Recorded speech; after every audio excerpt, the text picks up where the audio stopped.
नमस्कार दोस्तों, स्वागत है आपका इस सीरीज़ में जिसको हम बोलते हैं build, how to build your product. But specifically इस समय हम लोग डिस्कस कर रहे हैं how to build your team. और आज हम लोग पढ़ने वाले हैं ह्यूमन रिसोर्स, HR।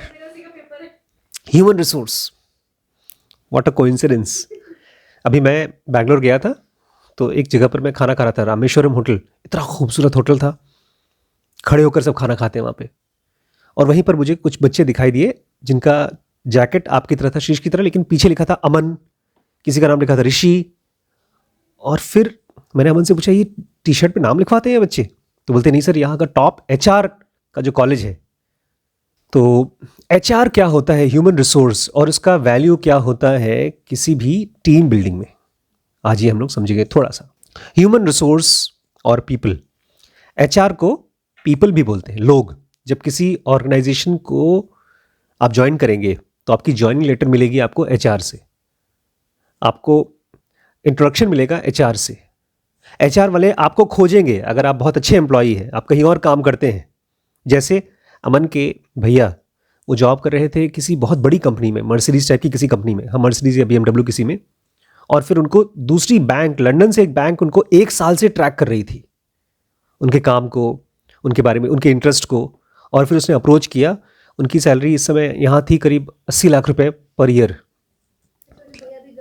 हाँ, और अब उनकी सैलरी हो गई है करीब 2 करोड़ रुपए per year. It's huge. But अगर आप बहुत अच्छे से काम कर रहे हैं और इस किसी कंपनी में आप लगे हुए हैं तो आपको पता नहीं है, लेकिन लोग आपको देख रहे हैं। और वो कौन से लोग हैं? HR। टोनी फेडल, जिन्होंने एप्पल में काम किया है और उसके बाद उन्होंने खुद की अपनी कंपनी बनाई जिसको गूगल ने खरीदा, नेस्ट, गूगल नेस्ट हो गया वो। तो वो कहते हैं जब शुरुआत में आप अपनी कंपनी बनाते हैं तो आपको HR की ज़रूरत नहीं है। शुरू में जब आप केवल 5 लोगों की टीम है या 10 लोगों की या इवन 50 लोगों की टीम है तो आपको HR की ज़रूरत नहीं है। तो आमतौर पे बाहर कुछ कंपनीज़ हैं जो आपके लिए एक्सटर्नल रिक्रूटर की तरह काम करती हैं। वो आपके लिए सर्च करेंगी एम्प्लॉयज़ और आपको लाकर दे देंगी।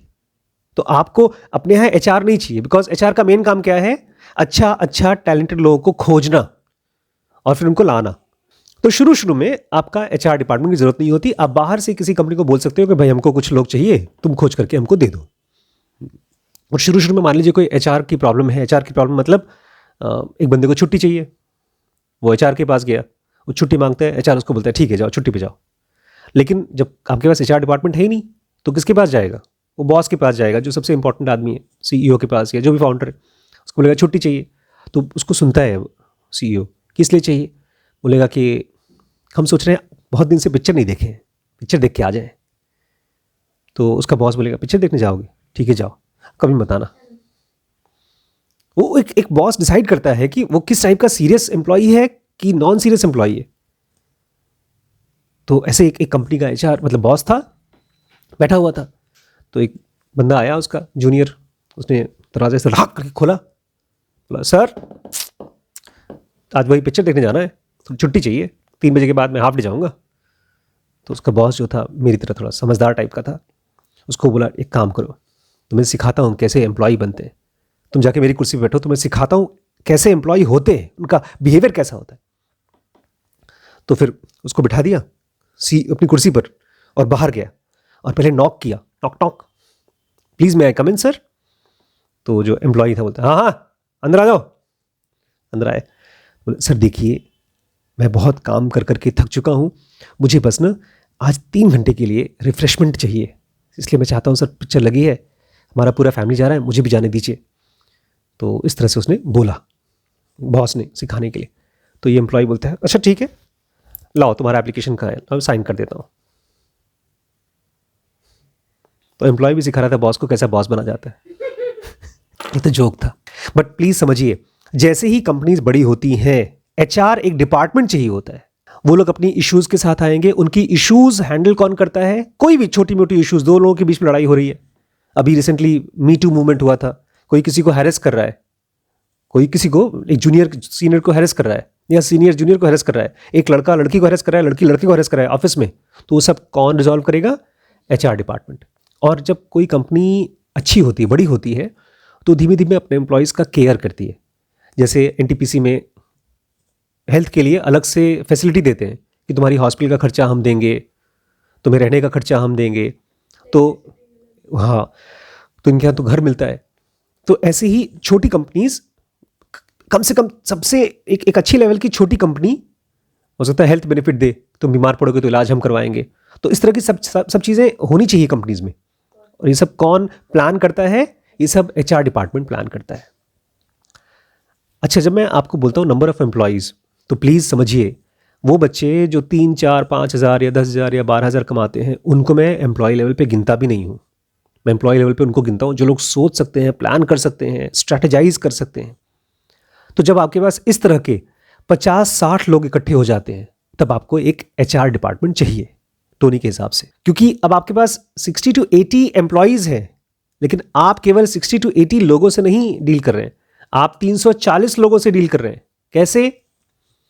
ज़्यादातर एम्प्लॉयज़ अकेले नहीं आते हैं, फैमिली के साथ आते हैं। उनकी स्पाउसेस मतलब उनकी बीवी या तो पति, हस्बैंड वाइफ दोनों को स्पाउस बोलते हैं। उनके पार्टनर्स, अगर उनकी शादी नहीं की है, आजकल बैंगलोर में एक नया कल्चर चला है, को लिविंग मतलब लड़का लड़की शादी नहीं किया फिर भी रह सकते हो, साथ में रहो, क्या दिक्कत है?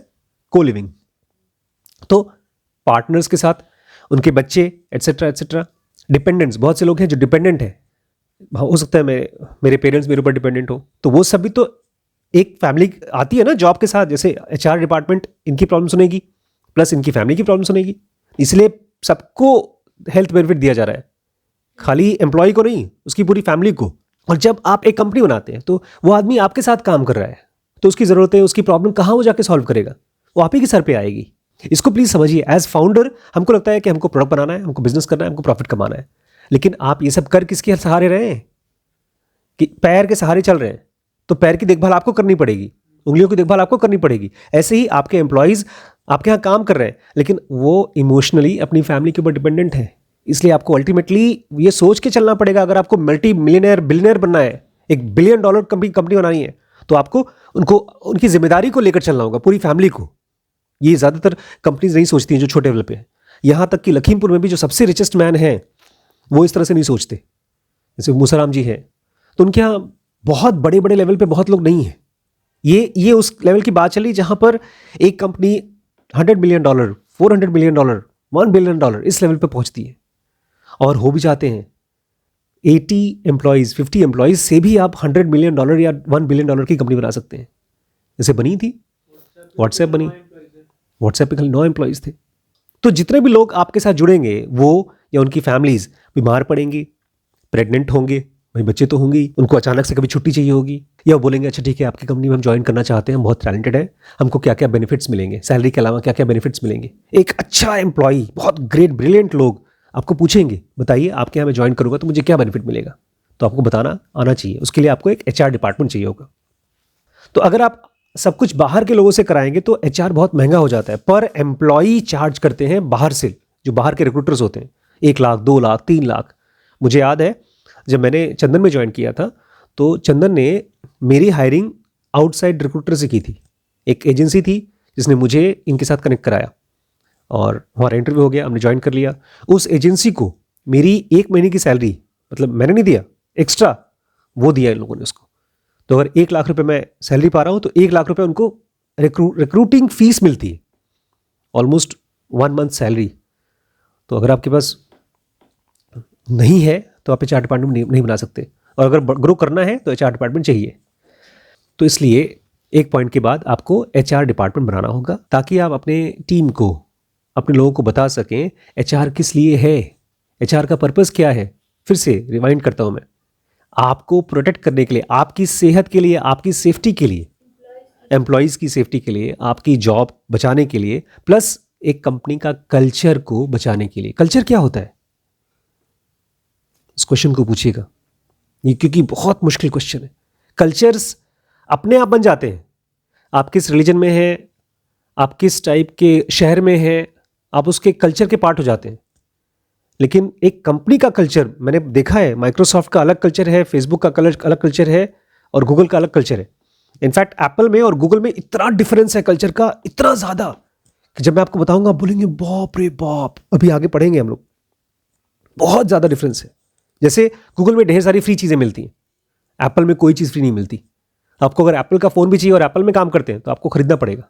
हाँ, और वहाँ पर गूगल की चीज़ ट्राई करना है, ले लो फ्री में। तो आपके कल्चर को बचाने के लिए क्या है? HR, human resources. अगर आपके पास बच्चे हैं तो उनके लिए आपको छुट्टी मिल सके। अगर आपकी सैलरी नहीं आई है तो आप किसके पास जाएंगे? किसके पास जाएंगे? HR के पास जाएंगे, भाई हमारी सैलरी क्यों नहीं आई है? आप गए पहले दिन एंट्री किया अपने कंपनी में, वो डर लग रहा है यार मेरी कुर्सी कहाँ है, मेरी बेंच कहाँ है, तो किससे मिलेंगे जाके? HR से। आपको HR सेफ फील कराता है। तो आप उनको बताते हैं कि देखो पहले आप सब किसके साथ बात करते थे जब आपको प्रॉब्लम होती थी? शुरू में जब HR नहीं था तो आप किससे बात करते थे? आपस में बात करते थे। लेकिन आपस में प्रॉब्लम तो सॉल्व नहीं होती, सैलरी नहीं मिली तो आपस में कोई देगा नहीं उसको सैलरी, बॉस के पास जाते थे। लेकिन आप बॉस के और उस एम्प्लॉय के बीच में कौन आ गया?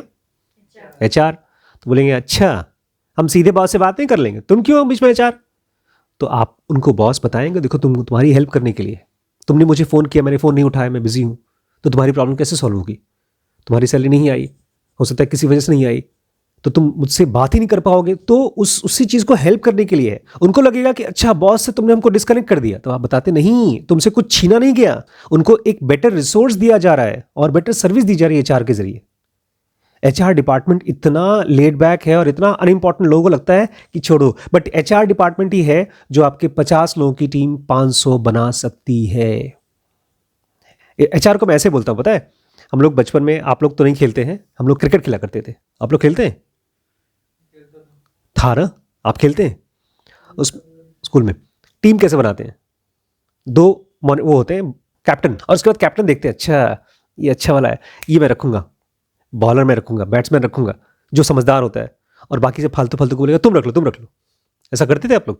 तो HR का वही काम है कि अच्छे अच्छा लोगों को मार्केट में से खोजना, उनको लाकर अपनी टीम में रखना, उसके बाद उनको बताना कि बॉस ये बेस्ट कंपनी है, रुको रुको तुमको सैलरी नहीं मिल रही है, मैं सर से बोलता हूँ तुम्हारी सैलरी बढ़ाता हूँ, अच्छा तुम्हारा बीमार हो, तुम्हारी दवाई का खर्चा मैं सर से बोल के पास करा दूंगा। HR से जब शुरू में कंपनीज बनती है और जब थोड़ी बड़ी होती है, HR डिपार्टमेंट आने से सबको दिक्कत होती है, क्योंकि शुरू में सब जानते हैं बॉसेस को, फाउंडर को, और डायरेक्ट कॉन्टैक्ट है।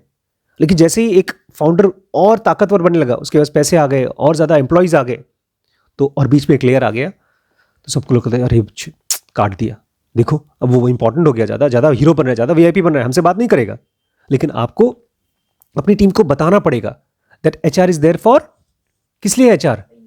आपको हेल्प, वो तो सबके लिए, तुमको सेफ फील कराने के लिए, तुम्हारे कल्चर को डेवलप करने के लिए। अगर कल एग्जाम में कोई पूछता है what is the primary function of HR, is to bring right employees, to make them feel safe, to develop the culture and give them basic resources. उनको हेल्थ बेनिफिट्स देना है, उनको छुट्टियां देना है, उसकी सारी इश्यूज एम्प्लॉयज की वो HR डिपार्टमेंट की है। आप एक तरह से देखा जाए तो human side of a company, उसको डील करने वाला डिपार्टमेंट है ह्यूमन रिसोर्स या तो HR। इसलिए उसका नाम भी रखा गया है ह्यूमन शब्द लिखा गया है। That company deals with product, employees, customers, ठीक है, बट यहां पर कंपनी दूसरे एम्प्लॉयज को कैसे डील करेगी? Through human resource. ह्यूमन मतलब आदमी, लेकिन मैन क्यों नहीं बोलता? ह्यूमन में और मैन में क्या डिफरेंस है? तो ह्यूमन मुझे लगता है इसलिए वर्ड यूज किया गया बिकॉज इसमें एक तरह की सॉफ्टनेस है, एक तरह का काइंडनेस। ह्यूमन बीइंग, मनुष्य भी बड़ा अजीब सा लगता है जैसे इंसान हिंदी का है तो इंग्लिश में ह्यूमन का, बट आप लोग समझ गए HR डिपार्टमेंट किस लिए है? फॉर पीपल, फॉर एम्प्लॉयज, उनकी दुश्मन नहीं है। कल पढ़ेंगे अगर आप टीम बिल्डअप करना चाहते हैं तो आपको सबसे इंपॉर्टेंट चाहिए होते हैं कोचेज एंड मेंटर्स। अभी मैं रिसेंटली मिला था मिस्टर आशीष बंसल जी से, उनसे मिलकर तो मैं ब्लूम हो गया, पूरा ब्लोन आउट हो गया। वो मुझे पहली बार बता रहे थे कि अभी वो लोग AR VR यूज़ करते हैं, वर्चुअल रियलिटीज़, और उनकी कंपनी ट्रेनिंग उसी से करती है। एक उनके यहाँ कोई बहुत मुश्किल काम है, उसके लिए एक एम्प्लॉय को रखा था जिसकी सैलरी पूरे साल की करीब 3 करोड़ रुपए थी, और साल में केवल एक बार उसका हफ्ते भर के लिए उसका काम होता है। अब कहीं पर भी ऑल ओवर द वर्ल्ड कहीं पर भी वो प्रॉब्लम फंसती है उनकी कंपनी में, तो उसको बुलाया जाता है और तुम जाओ, अमेरिका जाओ, लंदन जाओ, कहीं पर भी जाओ, वो काम करके आओ। पूरे साल में 365 डेज में से 65 डेज काम करता होगा, बाकी टाइम घूमता फिरता है, ऐश करता है, और इसके लिए उसको 3 करोड़ रुपए साल के मिलते हैं, क्योंकि वही फिजिकली जाकर के उस काम को कर सकता है, वो मशीनों को देखना, उसको पहचानना और वो बटन को सही तरीके से प्रेस करना। और AR VR की वजह से वो बंदे को अब ट्रैवल करने की ज़रूरत नहीं है, वो यहाँ बैठा बैठा AR VR लगाता है, और वहाँ एक बंदा है AR VR लगाता है, वर्चुअल चश्मे लगाता है, और ये देखेगा और वहाँ पर वो देखेगा, तो ये उसको बताता है तुम ये बटन दबाओ, बटन दबाओ। जो काम 3-4 करोड़ में साल में होता था, अब उसको मुश्किल से 3-4 लाख में हो जाता है। अब उसको एम्प्लॉय की तरह रखा नहीं है। तो एक ये टेक्नोलॉजी की उसने बात बताई आशीष जी ने, और प्लस उन्होंने बोला कि हम लोग भी कर सकते हैं, हम लोग अपना एक वर्चुअल मेडिटेशन सेंटर बना सकते हैं, जहाँ पर आप यहाँ बैठे बैठे, अगर आपको वैसे 100 लोगों को इकट्ठा करना है तो हॉल बुक करना पड़ेगा, ट्रेन करना पड़ेगा, आप एक वर्चुअल रूम क्रिएट कर सकते हैं, उसमें लोग बैठ सकते हैं, ऐसा फील होगा जैसे आमने सामने बैठे हैं, और 100, 200, 500, 10,000 भी एक साथ बैठ के एक ही हॉल में मेडिटेशन कर सकते हैं, आप उनको सिखा सकते हैं, पढ़ा सकते हैं। मैं तो पूरा सुन रहा था, बहुत मज़ा आ गया। आज मैंने फिर से उनसे ऑलमोस्ट आधे घंटे बात की कि कैसे हम कनेक्ट कर सकते हैं वगैरह वगैरह। तो ये he became kind of coach for me, क्योंकि इस सेक्टर में ज़्यादा जानता नहीं हूँ कुछ। तो कल हम लोग पढ़ेंगे कोचेस एंड मेंटर्स। अगर आपको लाइफ में बहुत आगे पढ़ना है तो you need to become coach of somebody, but most important you need a coach for yourself. इसलिए जो ओलंपिक्स में जीतते हैं उनके बहुत बार कोचेस नहीं जीतते, बट वो जीतते हैं because of the coaches. Start searching your coaches. मैं तो अपने मेंटर्स खोज रहा हूं ऑलरेडी। इस बार मैं आया हूं वहां से बैंगलोर से, तो 4-5 मेंटर लेकर आया हूं जो मुझे सिखाएंगे। मैं पुणे और बॉम्बे जा रहा हूं, वहां से मैं मेंटर लेकर आऊंगा। एक फेल आदमी अपनी वजह से फेल होता है, लेकिन एक सक्सेसफुल आदमी 100 मेंटर्स को इकट्ठा करता है जो उसको गाइड करते हैं। इसलिए पुराने ज़माने में बहुत चालाक थे अकबर टाइप के लोग। वो जब कोई बहुत यूनिक टैलेंटेड आदमी मिलता था तो उनको बोलते थे आप हमारे आइए ना, हम आपको रहना खाना सब कुछ देंगे। 9 रत्न बोलते थे उनको। जो भी बहुत इंपॉर्टेंट, बहुत जीनियस होते थे उनको अपने रख लिया। अरे तो आप हमारे यहाँ के रत्न हैं, आप बहुत स्पेशलिस्ट हैं, जॉब पे रख लिया, उनको सैलरी दे रहे हैं, but they are helping them to become more and more powerful. So coaches का बहुत इंपॉर्टेंट रोल है। अगर कोच नहीं तो आप कुछ नहीं। तो और HR किस लिए है? मेनली सेफ फील कराने के लिए, उनका कल्चर डेवलप करने के लिए, उनके करेक्ट लोगों को हायर करने के लिए, राइट एम्प्लॉइज को। ठीक है।